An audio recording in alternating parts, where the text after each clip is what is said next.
start with a rapid fire round to break the ice. The first question is, at what age do you want to retire? 50.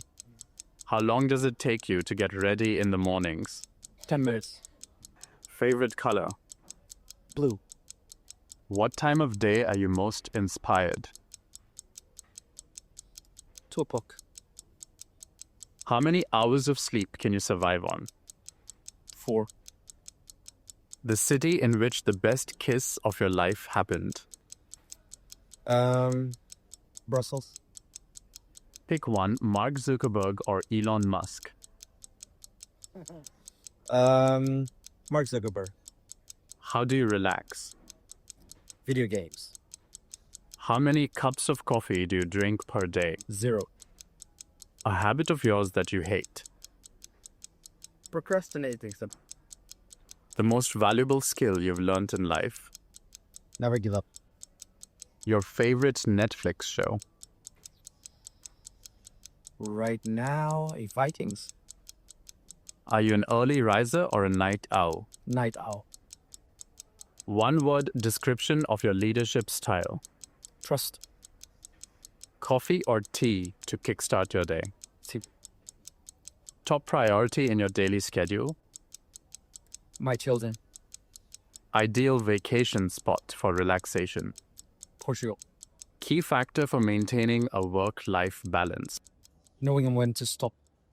For the longer questions, the first one is, Volvo is a globally trusted brand. How are you leveraging data and analytics to enhance customer trust, operational transparency, and marketing precision at scale? First of all, I have to say, when we talk about Volvo, I work for the Volvo Group. So that's everything excluding Volvo cars. So we are very much a business-to-business type of company. Volvo trucks, Volvo construction equipment, buses, etc. And data is very important because we want to become a more service-oriented company. And the only way to create services is to have insights on how your equipment or your products are being used. So for us, it's a no-brainer that it's the only way to get the answers to the questions we have, and to secure that we can do that transition into a service-minded operation. So the role that I play together with my team is about collecting that data for our logistics division, and then creating data products that can be consumed by the people within the business who are truly the ones that know every single step of our operations. So I cannot be the one bringing all of the answers. We're more of a platform facilitating data, and then you have people empowered in the business to use that data either for analytics, either for automation, either for process optimization, or to create new business capabilities that we do not have today. Can you share an instance or story where data storytelling helped bridge the gap between operations and brand communications? Oh, that's a tough one. I mean, in our reality, we have multiple brands within the Volvo Group, and we try to facilitate the data connected to each one of those brands to create awareness. And it's impressive how sometimes people think that they know, if we put it like that, in the sense that they do an interpretation of what they see and they're not being based on facts. So using or leveraging our platform, we could see a lot of aha moments where people were finally faced with the reality of things. Also, we are using the information for fraud detection, making sure that our parts are being distributed as they're supposed to be. So we also had a lot of investigations into that area, and it was interesting to see once the figures were out, fluctuations in different markets that we were not expecting to see. So without sharing too much, those were the two main moments, I would say, where we had these aha reactions and we could see the true value of having those data insights. In your current role, how do you balance innovation in AI with Volvo's legacy infrastructure and robust governance frameworks? That's a good question, because in automotive, we don't have a tendency to be very technologically advanced when it comes to our internal processes. It's more about the products, it's more about the trucks, it's more about the construction equipment, the buses. But that is slowly shifting because we have to follow the trends in the industry. What we do is we are leveraging or we're completing the picture by using new technologies. And it shouldn't be just use technology for the sake of using technology. It has to correspond to a problem. And most people would be surprised to understand or to see that we have like legacy solutions that are offering us stability a lot more than new technology. So we don't change just for the sake of changing. It has to be for a purpose. So identifying use cases, identifying challenges, identifying opportunities, that should be the focus. Then once you have done that, you can start thinking about which technology is the best to solve that problem. Because again, like I said, you might be surprised that in some cases, the best technology is an old technology and not a new technology. Now we have this hype of the generative AI, agentic AI, and so on. And our explorations have shown us that many of our use cases, actually, it would be very expensive to solve them with generative AI, and it wouldn't be the best solution either. So it has to be a case-by-case reflection where you consider all of the different technological advances and all of the potential solutions. So don't focus on technology, focus on challenges, problems, and opportunities. And what frameworks in all this or principles help you ensure safety, compliance, and business value in AI implementation? I know a lot of people have a hard time with the word governance, but it's there for a reason. I mean, we have this natural tendency as human beings to kind of reject everything that has to do with government and politics and all of this. But at the same time, if we're truly honest with ourselves, we recognize the need for it. Then we can argue on models and so on. So when it comes to data, it's the same thing. What you need is to have a very strong governance structure with clear information or data ownership, with clear roles who are responsible for securing the data quality. Because if you don't have that, then your data is, for lack of a better expression, it will be just crap.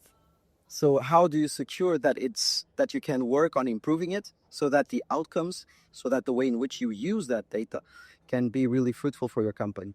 That should be the number one. That is the foundation of any data strategy or any data framework, is to have first a governance structure. That is the base, the foundation on which you can then build the rest. Without that, it doesn't work. Even if people don't like the term governance, give it another name. But you will need to have some type of structure that is there to make sure that we're focusing on the right things. Collaboration across marketing, supply chain, and tech teams can be complex. How do you unify such diverse stakeholders around shared data goals? If you look, for example, at my team, we're called Information Management, AI, and Analytics. The reason why we selected information management instead of data is because data is nothing if not applied to a context. When applied to a context, it becomes information. And it's rare that a context is unique to an organization. Most of the time, it's transversal. It's corresponding to a process from beginning to end. So you should never, let's say, encapsulate data into a silo where it only belongs to an organization. I come from a logistics organization, like I said before, and most of the data that we work with does not belong to us. It's either from the material supplier, from the transport supplier, from our purchasing organization, from our technology organization. So even though you set those ownership layers, like I said, you have a data governance structure, it is about sharing more than anything. Within our data strategy, we talk a lot about democratizing data. And that's truly what it is about breaking those silos, breaking those layers, and sharing as much as you can to create insights. So we have really this approach of available by default instead of restricted by default. We want to share as much as possible in respect, of course, of rules and legislation and guidelines that we're having today. But it is about being transversal. So we share with our marketing companies, with our sales organizations, with our technology organizations. We're sharing data all the time because that's the only way in which you can really create value. And you need to think about the whole and not just about your own little department. If you think about things like that, then it's the wrong approach. You're in the wrong job. You belong to an organization, you belong to a sector. It's also about sharing with others in many cases, not keeping all of the things that we're finding just for ourselves, because we also have a duty when it comes to working towards a better environment, reducing CO2 emissions and all of that. So it's about sharing data as well with other parties within the same industry. That's the approach we try to have. That's the mindset that we have within the company. So with supply chain agility becoming a key competitive edge, how can data and analytics go beyond optimization to help Volvo anticipate disruptions and build resilience? Data for me is about speed, or if you connect, let's say, data with artificial intelligence, it's about speed. It allows you to see things that you would normally not see in your daily operations. We can accelerate insights, and by that you accelerate the agility because your reaction time is much, much quicker. And we have seen that simply with some dashboards, control towers. You can easily see, you have more access to the information, you have a better understanding of what is happening. Also, if you apply those models to a digital twin type of setup, because you can have digital twins on different levels. You can have it on a part level, for example, component level or product level. You can have it for your infrastructure, like a warehouse, a factory, etc. Or you can have it also for your processes, where you can actually see digitally a copy of how your processes are being executed.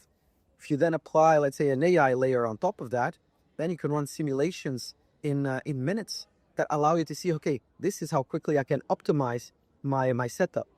In the past, you couldn't do that. It would say, well, you could do it, but you would have to do it manually. You would have to do it through the knowledge of people and by trial and failure. And that takes a lot of time. And the investment needed to do that, because in many cases, it's also about, if you look at a warehouse, if you look at a factory, it's about moving parts around. It's about moving stations around. That involves money. Now you can do a simulation, and the simulation can give you a degree of predictability that you wouldn't have otherwise. That is really the key in how you can use data to gain agility and to speed up the growth of your business. So, what indicators should marketing or sales teams monitor to stay in sync with operational shifts? The number one will always be customer satisfaction. You start with customer satisfaction, and then you break it down to really understand what are the challenges or opportunities that you have. That is also visible through data. But it requires, although I speak about data, I speak about artificial intelligence, the human factor will always be present. And the dialogue, being close to the customer and really understand what they want, is not something that data can give you so clearly. They can indicate trends, but they sometimes cannot explain why those trends are happening. So that dialogue, that continuous dialogue, is essential to really see which opportunities we have. And those opportunities can be translated then into new services, into new products, where data does play a significant role, because it will help you define how those can be distributed. That's where I see the leveraging point of how you can use data to then collaborate with your sales or marketing organizations. AI is transforming both back-end systems and customer-facing initiatives. What excites you most about its role in enhancing marketing effectiveness at Volvo? Like I said, it's a question of speed. It's a question also of having new ways of doing things, on how you offer certain services, on how you offer certain products, on how you organize yourself. Looking at some, let's say, figures from studies that have been ongoing, you can see the speed, how the speed has increased. We have never used as much data as we use today. We have never used as much digital twin as we use today or will use in the future. So there's this rapid acceleration of the industry that makes it even unpredictable when you're making predictions, let's say, of how the technology will go, or when you're preparing your long-term strategy. Long-term strategies don't work any longer. So you have to have maximum 2 to 3 years, because the technology changes very quickly. Also, if you look at the profile of a customer, if you look at the profile of an employee, all of that is changing dramatically. The new generations work in a completely different way from the generations of the past. And it's exciting to be part of that journey, of that, of that future that is still to be set. So that's what gives me energy, seeing that everything is changing. I'm not afraid of change. I'm embracing that change, and I want to be part of that change. Are there any overhyped AI trends you think the marketing industry should steer clear of? Well, I don't think there's anything overhyped. What there is a correlation between ability and opportunity. And sometimes we have this AI, or generative AI as a whole, you can consider it to be overhyped because people want to use it to solve all of the problems. That's not what you do. Again, you need to go from what are the best mechanisms to solve this problem. And then AI, generative AI, classical AI, they offer you a plenty of tools that you can use for those specific scenarios. So I don't think it's overhyped. It's more about being sure the correlation or the possibilities that you have in between problem and solution. And for many problems, generative AI can be the solution. So for me, it's not overhyped. It's just a question of how you use it. So, what does your typical day at Volvo look like? You wake up in the morning and then? Every day is different. I'm lucky enough that I'm not in a function where things are repetitive. So every day we have a different challenge.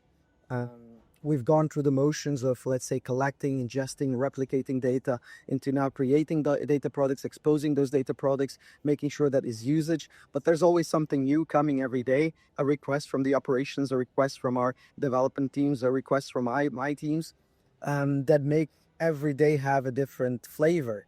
And that's what I like. So when I start my days, it's about cleaning your mailbox, of course. That's everyone's who's in an office environment. It's their the start of their day, but then it's reflecting. It's also about learning.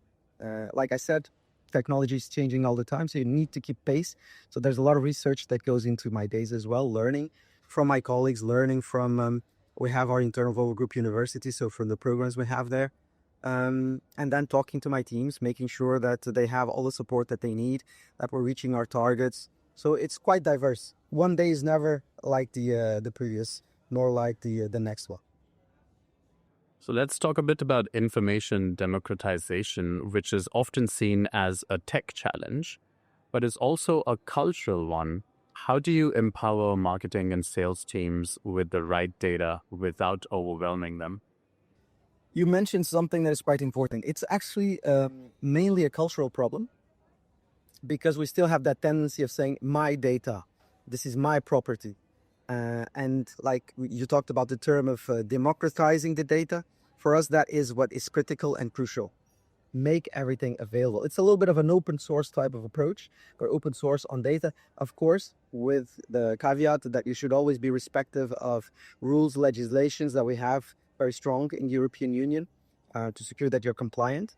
But if you are compliant, then all of the rest of the data, it's a little bit open source. Use it, share it, because you can find opportunities that you wouldn't otherwise. So for me, that's the mindset that we need to show, to choose. It's not at all about technology. I think technology is there to execute processes that we design as humans. So for me, it is absolutely about culture, having this openness to share and to be open to others to share with you as well. And is there any role for data visualization in helping non-technical teams act on insights? Yes, absolutely. I think that's the first usage that we have is on analytics and advanced analytics. It's about creating insights that can be done automatically, can be done with the support of AI, or can be done simply by having experts looking at the data and creating that type of interpretation. Data visualization is, I would say, still the number one usage that we have for data within a business. So from strategy to system design, your work connects multiple business layers. What's your approach to building data products that are both scalable and human-centric, especially for marketing use? That's a tough one because you describe different layers, and it's again going back to purpose. Why do you build them? You can build them, let's say, to support different systems. You can build them to be a description of a domain or of a process. You can build them to service a specific business use case. So that discussion, that dialogue in between, let's say, my organization and a marketing organization, sales organization, a logistics organization, that is going to help us in making sure that we're building the data product to fulfill your need.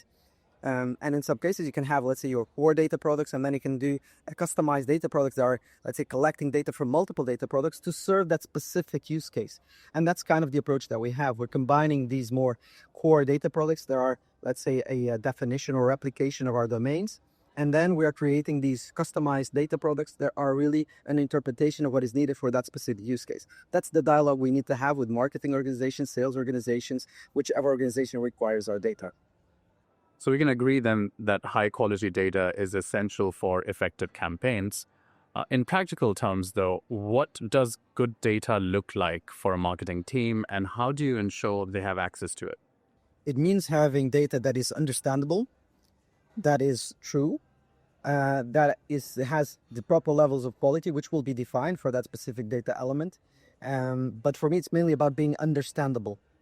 So you look at the data, you know what you're seeing. Data modeling becomes an extremely important task when it comes to creating that understanding, because it is a transformation of the data from the technical tables into something that an end user, business user can actually use and can understand. So again, going back to my previous statements, there is a very close relationship between IT and the business users, because it will be the business users that will assist us in that final phase of the data modeling, so that it is a pure translation of what is happening in the business, so that it's not just a technical term. So that's how we embrace the full community, and that's how we work together. Creating data, having proper data quality is not an IT task. It is a common task from everyone within an organization. Are there any mechanisms you use to detect and fix bad or outdated customer data? Well, we try to use data catalogs to set, let's say, the standards for data quality, to set the definitions as well. And then that is connected to visualizations and triggers that can indicate to us whenever we see deviation in data quality. I think it's an area we still need to improve in, but that would be the tool that could be used to highlight or bring to light that type of problems. So as marketing becomes more tech-driven, what emerging trends in information management, analytics, or MarTech do you believe will define the next 5 years? Yesterday I saw a very cool a solution that has been developed for marketing purposes, which was like this combined reality type of ads, where you can actually, from a picture, it kind of creates an altered dimension where you can engage the customer in just looking at something that is amazing, but at the same time connecting it to the product. So I think marketing needs to go more and more in that direction of how do we connect or marry ourselves better with technology. We know today that, all of this data, you talked about Mark Zuckerberg and Elon Musk. We know how our data is used today for all of these marketing purposes.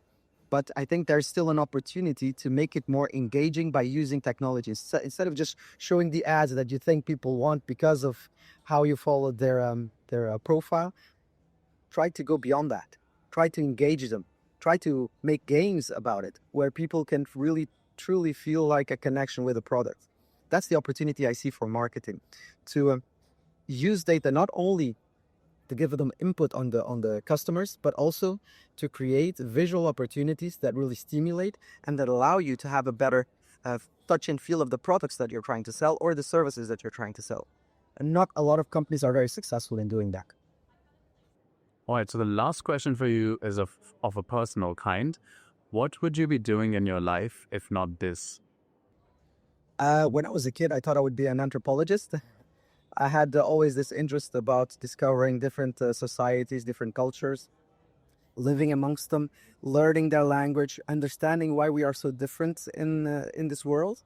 But then I think sometimes life decides for you. So that's how I ended up in IT, even though I studied law in college. So you can see that life kind of orients you where it thinks you should be. But otherwise, that would have been my dream, to do some exploration of the different facets of our world.